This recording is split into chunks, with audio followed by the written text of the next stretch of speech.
Derby County face Sheffield United later today, and it's going to be a very makeshift back four with Erin Cashin's move to Brighton and Hove Albion going through overnight. The rumoured fee is around £9 million, with that potentially moving up to 15 million, which is a really good deal for Derby County. Obviously, there was then news that Sandre Langas could be heading to Derby County in a bid worth about £3.5 to £4 million, with add-ons rising up to £5 million. It's going to be interesting to see which team Paul Warne does choose to select today. Who's going to partner Matt Clark in that back four? Obviously, Nat Phillips still out injured. Callum Elder is out injured as well. Is it going to be Craig Forsyth and Matt Clark in the middle of the defence? Who knows? We'll have to get onto that later on in this video. We're going to head down to Pride Park later on, and it's one of those for me where I'm not quite sure where it's going to go. But last time we faced Sheffield United at home, if I remember correctly, it was that Tom Lawrence double, which was an unbelievable game and a game which nobody expected us to get a result. Can we do the same today?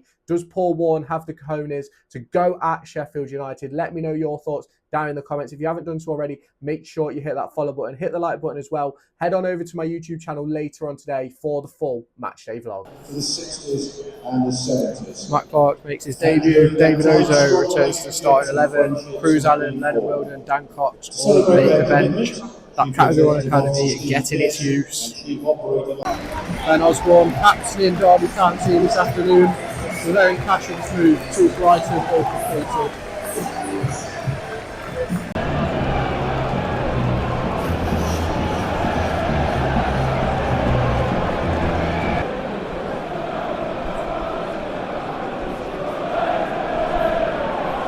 Here now. Off we go.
Cold, miserable, 0-0.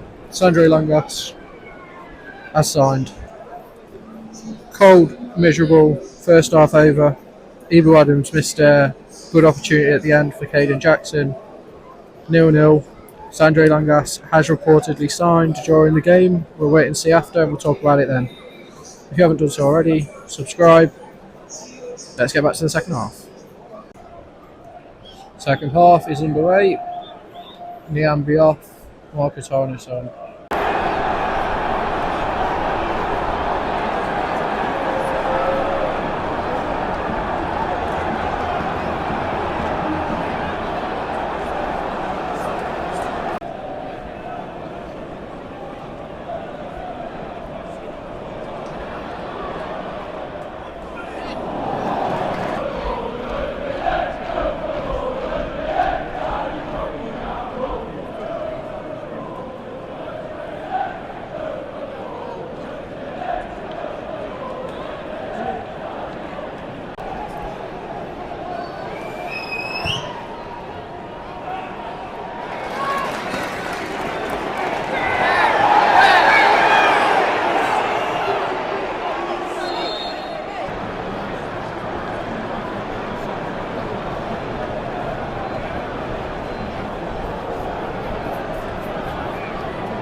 Where's he go? Where's he go? Where's he go?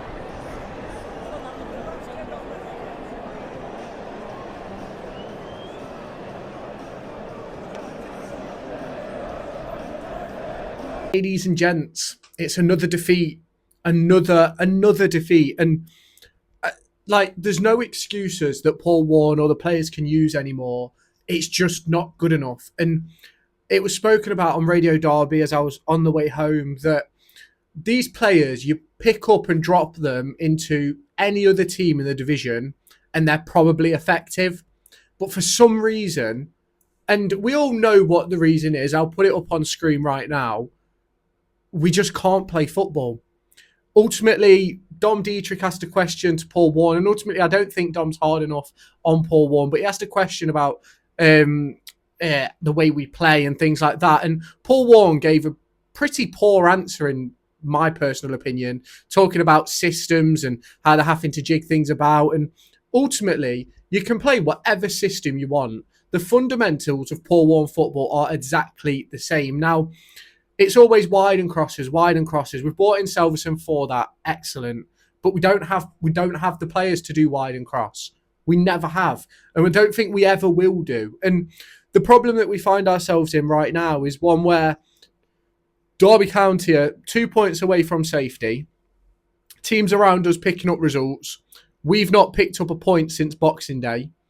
It's now what, 8 without a win, 8 losses in a row. Haven't scored at home, I believe, since Boxing Day. I think we've scored 2 away from home in that period as well. The chants were clear for everybody to hear if you were in the ground. I'm not sure if the recordings would have picked it up. I've obviously not edited the video yet.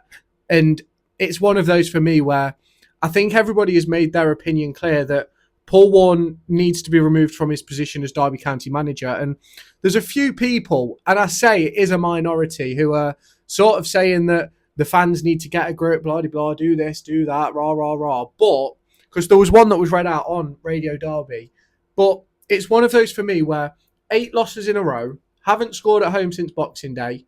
When's the next result coming?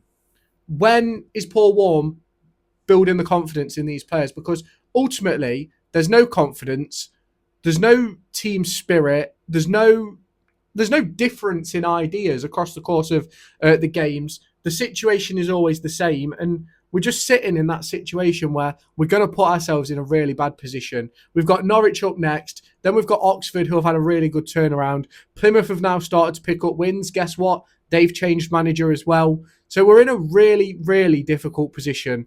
Obviously, you lot have all got your opinions, and you're more than entitled to have those. But for me, I just can't see a way that Paul Warne turns this around. He's lost the fan base, and that was clear to see today. And if it wasn't clear before, I think it definitely is now. And I don't think any amount of money that you put into this squad will change the situation that Paul Warne has got on his plate. And that is that the fans don't want him anymore. The players either aren't good enough or Paul Warne can't get the most out of them. In my opinion, it's Paul Warne can't get the most out of them. So obviously, you lot can all have your say down in the comments. If you haven't done so already, make sure you hit that subscribe button. Hit the like button as well. What manager would you like if Derby County were to change? I know there's a few out there that I've spoke about. Obviously, you can let me know yours down in the comments. But yeah, that's sort of all I've got to say. It's a very, very poor situation Derby County find themselves in. And the root cause will land at David Clowes' door as owner. It will land at Stephen Pearce's door as CEO, who's controlling the day-to-day operations. And it will land at Paul Warne's door with obviously the situation we find ourselves in. If you have not done so already, hit that subscribe button, turn on the notification bell, hit the like button, let me know your thoughts down in the comments, and I'll catch you tomorrow.